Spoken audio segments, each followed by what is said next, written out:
মিরপুর শেরেবাংলা জাতীয় ক্রিকেট স্টেডিয়ামে আজ দেখা গেল এক ভিন্ন চিত্র। গত 2 দিন করা ফিটনেস ট্রেনিংয়ের পর আজ থেকেই স্কিল ট্রেনিংয়ে মনোযোগ দিয়েছে বাংলাদেশ জাতীয় ক্রিকেট দল। তবে ব্যাটিং বা বোলিং নয়, আজ পুরো সময় জুড়ে ছিল ফিল্ডিংয়ের দাপট। ফিল্ডিং কোচ জেমস পেমেন্টের অধীনে দীর্ঘক্ষণ চলল ফিল্ডিং প্র্যাকটিস, যা সাধারণ অনুশীলনের চেয়ে অনেক বেশি চ্যালেঞ্জিং এবং ফিটনেস নির্ভর ছিল।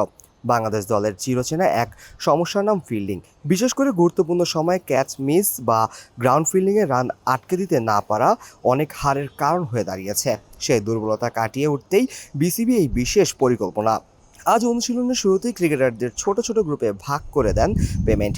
জীবন অবাক না করলে কে করবে? 28% মিল্ক ফ্যাটের অবাক করার সাথে ফ্রেশ মিল্ক পাউডার। জীবন অবাক করুক প্রতিদিন। যেখানে ফিটনেস ড্রিলিংয়ের আদলেই ফিল্ডিং সেশন সাজানো হয়। ফিটনেস ও ফিল্ডিংয়ের মিলবন্ধনে জেমস পেমেন্ট আজ ক্রিকেটারদের রিয়েল গেম সিনারিও বা ম্যাচ পরিস্থিতির মতো করে ফিল্ডিং করিয়েছেন।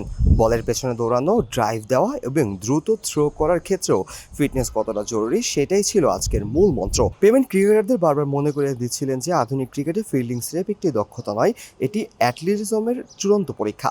বিশেষ করে বাউন্ডারি লাইনের সাইড করা এবং দ্রুত উঠে বল ফেরত পাঠানোর উপর ছিল বিশেষ জোর। ক্যাচিং এবং ডিরেক্ট হিট সেশনের বড় একটি অংশ জুড়ে ছিল ক্যাচিং অনুশীলন।